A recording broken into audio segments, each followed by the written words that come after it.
Somebody help him! The shout cut through the morning stillness like a warning bell. He dropped like a stone, convulsing, eyes rolling back. No one moved, not even the ones with smartphones out.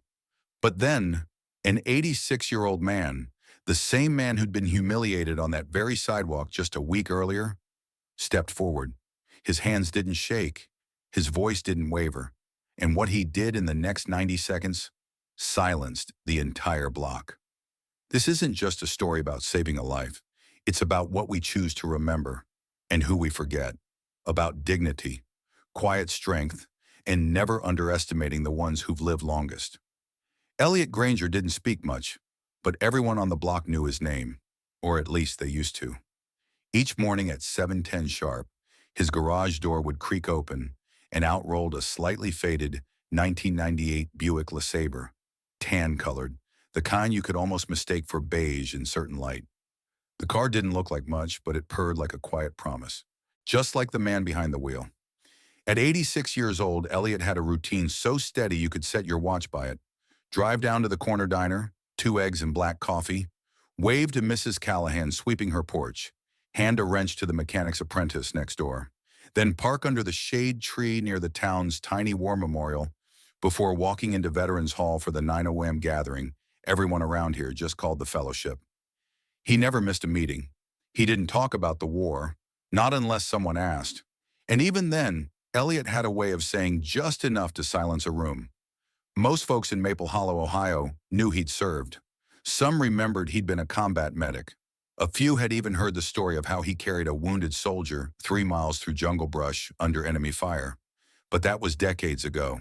These days, Elliot Granger was just the quiet old man with a steady stride and a soft nod. The kind of man people wave to but never truly see. He lived alone in a modest 1-story home with peeling green shutters and a lawn that was always exactly 80% mowed. His wife, Judith, had passed 12 years ago, cancer, and not a day went by that he didn't glance at her photo on the mantle. No kids, no grandkids, just him, his house, his Buick, and a mind full of stories no one seemed to want to hear anymore. Still, he stayed busy. He fixed mailbox hinges for neighbors too proud to ask, replaced light bulbs on porches with shaky ladders. Once he even rewired the flickering ceiling light at the bakery when no one else could figure it out. He never charged. He never made a fuss. He just nodded once, wiped his hands, and moved on. At church, he sat in the 4th pew from the back, same spot every Sunday. At the hardware store, they kept his favorite screws in stock, even though they weren't popular anymore. At the diner, the waitress left his check face down, out of respect more than habit. Everyone liked Elliot Granger, but no one really knew him, not the way they would have known a man his age 50 years ago. Today, he blended into the backdrop. Respected, yes, but quietly filed away in the minds of younger generations. A soft echo from another era. Even the kids on bikes barely noticed him as he passed by, unless he gave a quick warning wave at an uneven patch of sidewalk or offered a gentle, "Steady there," when one of them nearly fell. That was Elliot, never loud, never demanding attention, just solid, unmoving, like the old flagpole in front of the courthouse. Still standing, still reliable, even if most people stopped noticing it long ago. But all that was about to change, because the world might have forgotten Elliot Granger, but fate hadn't. Thursday morning began like most others in Maple Hollow. Quiet streets, a breeze that carried the scent of fresh-cut grass. Elliot Granger finished his tea, folded the newspaper, and gave his porch railing a firm pat. One of those small rituals no one ever taught you, but that seemed necessary after 86 years of habit. He eased himself into the driver's seat of his faithful 1998 Buick. The seat welcomed him like an old friend, worn but sturdy. He backed out of the driveway with care, glancing once at the cracked rearview mirror that Judith had insisted he replace a decade ago. He never did. He didn't need much. Just a quick stop at the pharmacy, refill his heart pills, maybe a loaf of bread if the store wasn't crowded. Nothing urgent, nothing grand. Just the errands of a man trying to stay useful. At the intersection of Oak Avenue and Main, the light turned green. Elliot moved forward. That's when the noise came. A scream of tires and engine. Too fast. Too close. A black Aston Martin Vi 12 Vantage flew in from the cross street, The driver, head down, thumb scrolling across a glowing phone screen, didn't even glance up until it was too late. Elliot slammed the brakes, but it wasn't enough. The luxury car tore into the passenger side of the Buick with a sharp, metallic crunch that shattered the silence of the neighborhood. Glass exploded across the street like glittering rain. Elliot's head snapped sideways. His shoulder slammed into the door. He grunted, more surprised than hurt. The Buick groaned as it shuddered to a stop, its engine sputtering into silence. Elliot's hands, those same hands that once applied field dressings under enemy fire, remained calm. He turned off the ignition, took a breath, and opened the door. The young man was already out of the Aston Martin. Slim build, designer sneakers, leather jacket, and a haircut that probably cost more than Elliot's weekly grocery budget. "Jesus, old man," the driver snapped. "Didn't you see me coming?" Elliot stepped out slowly, feeling a twinge in his lower back. He said nothing, just glanced up at the traffic light, still green, his green. He walked around his Buick. The damage was extensive. The right fender was crushed in, the side mirror gone. The passenger door crumpled inward like a crushed can. Behind him, the young man huffed, clearly more concerned about his own car. "Look at this. My V12's completely smashed. Man, you shouldn't even be on the road." A small crowd began to gather. Mrs. Holloway's son, Kevin, stood by the corner store and muttered to a woman beside him, "That's old Mr. Granger. Lives down near Sycamore Street." The woman raised her eyebrows. "He still drives?" Elliot heard them. He always did. The whispers, the way their eyes slid past him in recent years, the polite nods with no real recognition. "I had the right of way," he said, not accusingly, just stating a fact. "Sure, sure," the young man scoffed. "You folks always say that. No offense, but maybe it's time to hand in the keys. Reflexes don't age well, you know." Someone snickered. A teenager, earbuds dangling from his neck, mumbled, "Somebody get Grandpa an Uber." The words stung, not because they were original, they weren't, but because no one, not one person, stepped in to defend him. A police cruiser arrived 10 minutes later. The officer, no older than 25, looked first at the Aston Martin with wide eyes, then at Elliot's battered Buick. He didn't say much before jotting notes on his clipboard. "Sir," he said to Elliot, "were you the one who couldn't stop in time?" "I had the green. He ran the red." The officer nodded absently. Tyler Nash, the young man, walked over and began explaining his version. His tone was calm, almost professional. "I think he hesitated in the intersection," he said. "Could have been slow to react." It was a lie, but said just convincingly enough to cast doubt. The officer's pen moved faster. By the end of it, the report said undetermined liability. No ticket, no real blame. But everyone watching had already made up their minds. When the tow truck came for the Buick, Elliot stood beside it, watching the car he'd owned for 24 years get pulled away like an old soldier with no orders left to follow. Tyler had already called his insurance. He was talking loudly about getting a loaner and not missing the weekend meet in Columbus. Nobody asked if Elliot needed a ride. Nobody asked if he was hurt. He walked the 6 blocks home, alone, and as he passed the coffee shop, the corner store, the town square, not a single person made eye contact. By the time he reached his porch, he wasn't just tired. He was something worse. He felt like a problem, like a burden too heavy for a town that no longer saw his worth. And for the first time in his life, Elliot Granger didn't feel like he belonged. Elliot Granger didn't open his garage door the next morning, nor the morning after that. The 1998 Buick, now battered and bruised, sat in a local repair lot behind a chain-link fence, half covered by a tarp. The insurance company called and left a voicemail. "Partial coverage only, Mr. Granger. Sorry. You'll have to cover the rest." He didn't return the call. For the first time in 15 years, he missed the Friday meeting of the Veterans Morning Fellowship. No black coffee, no handshake from Marvin Turner, no quiet chuckle at Gary's old Navy jokes. Just silence. His house, once filled with the subtle rhythms of ritual, now echoed with absence.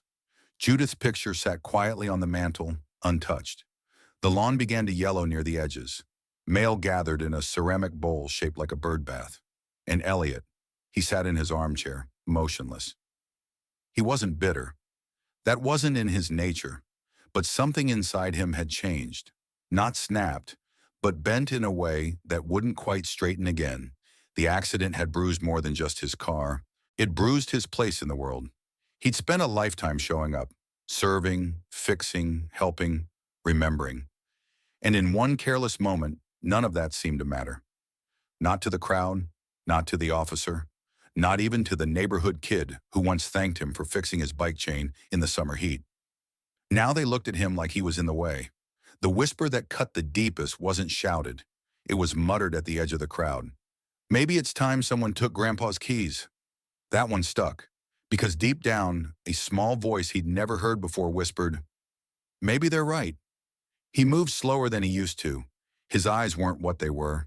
Sometimes his hands shook, but only when the mornings got especially cold. Still, he'd always been careful, always precise. He knew every bump in the neighborhood, every stoplight delay. But doubt had a way of spreading, and now it was everywhere. He didn't trust himself to back out of the driveway anymore. Didn't feel like showing up where people might recognize him, where they might remember what had happened. He even stopped walking the 2 blocks to the store for milk. When the Buick finally returned, delivered quietly by the repair shop owner, it looked almost new. The dent was gone. The paint matched perfectly. But Elliot couldn't bring himself to look at it. The car sat in the driveway like a returned soldier, patched up but changed, like him. He stood at the window with a cup of cold coffee staring through the lace curtain. 2 neighbors passed by without looking up. One waved politely, but it was a wave of obligation, not familiarity. And in that stillness, Elliot felt it for the first time in his life. Not invisibility, but irrelevance. Not long ago, he was the man people leaned on. Now they stepped around him. He thought of his days in Korea, patching up young men who'd been torn by shrapnel, holding their hands as they screamed for their mothers. Back then, every second counted. Every heartbeat mattered. He didn't get to feel old in those moments. He had to be sharp, fast, unshakable. And now a boy with an expensive jacket and a bad attitude could erase him with a smirk and a well-timed jab in front of an entire town. He sat down and opened a small drawer by the end table.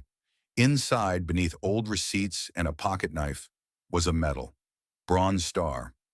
No one had asked about it in years. He turned it over once, then closed the drawer. Elliot Granger wasn't angry, but he was done pretending that people saw him for who he really was. 3 days had passed since the accident, but to Elliot Granger, it might as well have been 3 months. Time didn't move the same when the world stopped seeing you. He'd stayed home mostly, watching life pass through the window as if it were someone else's story. His Buick, now repaired, sat in the driveway like a monument to everything unspoken, loss, dignity, doubt. Then came Thursday. Then, a bright, windless afternoon, the kind Maple Hollow was known for in early fall, where the sun was warm but never harsh, and the sidewalks smelled faintly of leaves and memory. Elliot hadn't planned on leaving the house, but the milk had expired and the coffee grounds were running low. So reluctantly, he put on his old flat cap, grabbed his cane, and decided to walk the 6 blocks toward Oak Street. As he neared the corner pharmacy, he heard it, a thud sharp and unnatural, followed by someone screaming, "Oh my God! Someone help him!" Elliot turned his head. About 20 feet away, near the bench outside the florist's shop, a young man had collapsed. He was convulsing violently, limbs jerking, his face pale and lips tinged blue. People had begun to gather, a loose ring of panic and inaction. Phones came out, voices overlapped, but no one moved, except one. Emily Brandt, Maple Hollow's young librarian, knelt beside the man. Her hands hovered helplessly above him. Is he choking? I don't know what to do. Someone yelled, "Call 911." Another replied, "Already did." But no one reached in. No one acted. That's when Elliot saw the face. It was Tyler Nash, the same man who had hit him, the same man who had humiliated him, the same man the town had chosen to believe. Elliot didn't hesitate. His cane dropped. His legs moved on memory. And in that moment, 86 years fell away. He moved with calm authority, kneeling beside Tyler like he'd knelt beside soldiers in the red mud of Korea. He nodded once to Emily. "Fold your sweater. I need something under his head." She obeyed, her hands trembling. On his side, Elliot murmured, already adjusting Tyler's position. Tilt his head, keep his airway clear. He checked for signs of trauma, pupils, pulse. Each move efficient, deliberate. He's seizing, he explained to no one in particular. Might have missed his meds. Could be a neurological trigger. Either way, he'll come through it. We just keep him safe. The crowd had gone silent now. One woman near the front whispered, "Is that the same man from the accident?" "Yes," someone said. "That's Mr. Granger." Elliot barely noticed. Tyler's convulsions slowed. His breathing evened. His eyes fluttered. The postictal state, a recovery window Elliot knew far too well, had begun. Tyler groaned. Elliot leaned in. "You're all right, son. You're safe. Just breathe." Moments later, the ambulance arrived. EMTs poured out, expecting chaos. Instead, they found an old man calmly crouched beside a stabilized patient. The lead medic, a young woman with cropped hair and steady hands, knelt next to Elliot. "What happened here?" she asked. "Seizure," Elliot said. "Full body, no head injury. I turned him on his side, kept his airway open. He's coming out of it now. Pulse was thready at first, stronger now." She blinked. "You a medic?" "Was, Korea. Army." That was all she needed. They worked in tandem then. Elliot stepping back slightly but staying nearby as they loaded Tyler onto the stretcher. The boy's eyes flickered open, dazed. He turned his head. Saw Elliot. Confusion, recognition, then shame. "Mr. Granger?" he croaked. Elliot said nothing, just gave him a firm nod. "You helped me?" "Of course I did," Elliot replied, voice low and steady. "That's what we do." Tyler's hand reached out, grasping weakly at Elliot's sleeve. "I'm sorry," he whispered. Elliot didn't answer, not out of anger, but because there was nothing else to say right then. As the ambulance pulled away, the crowd remained, no longer frozen by fear, but by awe. Emily stepped beside Elliot. "I had no idea you were trained." "I'm trained in remembering things others forget," he said quietly, "like how to stay calm." She smiled, shaken but grateful. "You saved him." Elliot glanced around the street, his town, his people. "No," he said simply. "I just showed up." And for the first time in years, they saw him. Not the old man with the cane, not the driver from the accident, but Elliot Granger, the one who stepped forward when no one else did. The ambulance pulled away slowly, red lights reflecting off storefront windows and curious faces still gathered at the corner. Elliot Granger stood there for a moment longer, watching it disappear into the distance. He exhaled quietly, then adjusted his hat. The crowd remained silent. And then a woman stepped forward. "I'm Emily Brandt," she said, her voice soft but clear. I didn't know what to do. You did." Elliot nodded.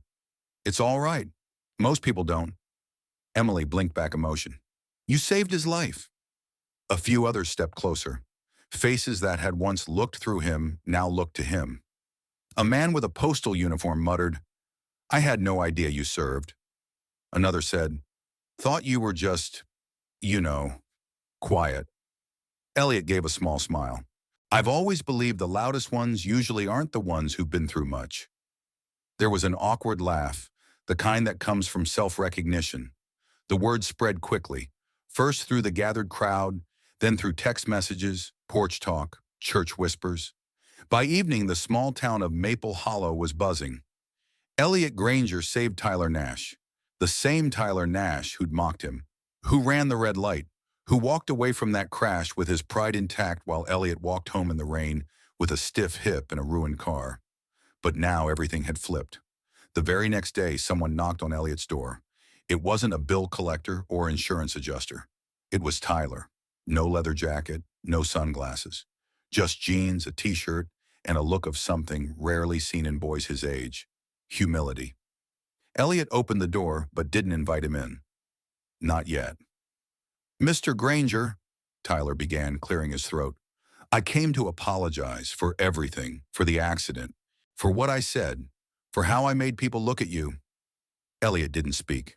Tyler continued. "I was rushing to a client call that day. I'd forgotten to take my anti-seizure meds. I thought I had time, I didn't. And then yesterday, you could have just watched, could have walked away, but you didn't. I don't walk away from people in need, Elliot said simply. Tyler lowered his head. I want to pay for the rest of your car repairs. I already called the shop, and I want to tell the officer what really happened. About the light, about how I was distracted. You had the right of way. I want to set the record straight. Elliot watched him closely. No pride, no smugness, just remorse and resolve. Finally, he stepped aside. Come in. They sat in the living room. Two generations, separated by decades, but suddenly not so different. Tyler noticed the bronze star on the bookshelf, but said nothing. They talked, not long, not deeply, but enough. Before he left, Tyler said one more thing. People talk about you now, but in a good way. You gave them something to respect again, and I'm one of them. After he was gone, Elliot stood on the porch for a while. The breeze was warm. A boy on a bicycle waved. Across the street, Emily Brandt was watering her flowers. She gave him a smile, not polite or distant, a real smile. And suddenly, Maple Hollow felt just a little bit smaller again, not because Elliot Granger changed, but because the town finally remembered who he was. The next morning, Elliot Granger stood in his driveway with a ring of keys in hand. For days now, the Buick had just sat there, fixed, spotless, reliable, but untouched. A quiet companion waiting to see if its driver still believed in himself. He walked a slow circle around the car, ran his hand gently along the hood, as if reading Braille in the metal. The bodywork was perfect, seamless. The right side, once caved in and mangled, now gleamed in the sunlight. It looked brand new, but Elliot knew better. Like him, the Buick had survived something. And like him, it carried invisible dents no polish could hide. He opened the door and slid into the driver's seat. The leather creaked familiarly beneath him. He rested both hands on the wheel, stared out through the windshield, and paused. Then, he turned the key. The engine came to life with a soft purr, like an old friend whispering, I never stopped believing in you. He backed slowly out of the driveway. Neighbors noticed. Mrs. Holloway, trimming her hedges, straightened up and waved. Her son, yes, the same one who once whispered that Elliot shouldn't be driving, nodded with something that looked a lot like respect. At the end of the street, a crossing guard gave him a thumbs up. Two kids on bikes pulled over to let him pass. Elliot kept both hands steady on the wheel. His shoulders were relaxed. There was no need to rush. He passed the intersection where the accident happened. This time there was no tension in his grip, no tightening in his chest. Just quiet understanding. A memory, yes, but no longer a weight. He drove to the diner, parked in his old spot, walked inside like he'd never missed a day. The waitress, Ellie, blinked when she saw him. Well, I'll be Mr. Granger, she said with a smile that reached her eyes. We saved your booth. A few men at the counter turned. One of them clapped his hands together. Another stood up and gave Elliot a light pat on the shoulder. About time you came back, one said. Elliot smiled faintly. Didn't realize I was missed. Ellie poured his coffee without asking. You were. And not just here. After breakfast, he drove to the church, just to sit quietly in the pew where he and Judith once prayed together. The same wooden bench he'd sat on during the toughest years of his life. He closed his eyes for a long moment. He wasn't there to ask for anything. He was there to give thanks. Later that day, he drove past the war memorial. It was empty, but he stopped anyway. Got out, walked to the plaque where the names were engraved. He stood still, reading a few aloud under his breath. Friends, brothers, boys who never got to see 86. Then he touched the edge of the monument and said softly, Still here. It wasn't a boast. It wasn't a cry for attention. It was a quiet truth. Elliot Granger hadn't just survived. He still had something to give. And as long as he could hold the wheel, take a step, speak a steady word, he would. Because dignity didn't come from what people thought of him. It came from knowing exactly who he was and refusing to forget it. By Sunday morning, the story had quietly spread through every church pew, barbershop, bench, and grocery store aisle in Maple Hollow. It wasn't broadcast on the news or posted on the town website. It didn't need to be. Some stories don't travel by headline. They move on the hush of reverent voices and the widening eyes of those who realize they've misjudged someone standing right beside them. At the Veterans Morning Fellowship, Elliot Granger arrived early.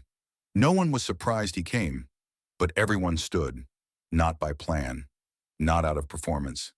They just stood, as if pulled to their feet by something older than politeness. Respect.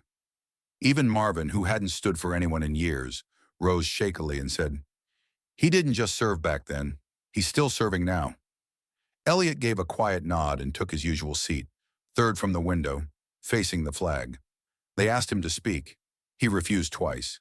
But when the room fell silent on the third request, he cleared his throat and said this: "We think of legacy like it's something we leave behind, but sometimes it's something we carry, even when no one's looking. It's in the way we show up, when no one else does, in the way we forgive when no one deserves it, and in the way we stay steady when everything else is shaking." He looked around the room. People think age takes something from you, and maybe it does. It slows the knees. It dims the eyes. But if you've lived right, it also gives something: patience, wisdom, and a calmness that doesn't come from books. He paused. You don't stop being useful when you get old. You just stop being loud about it. But make no mistake, quiet strength still saves lives. There was no applause, only silence, the kind that holds weight.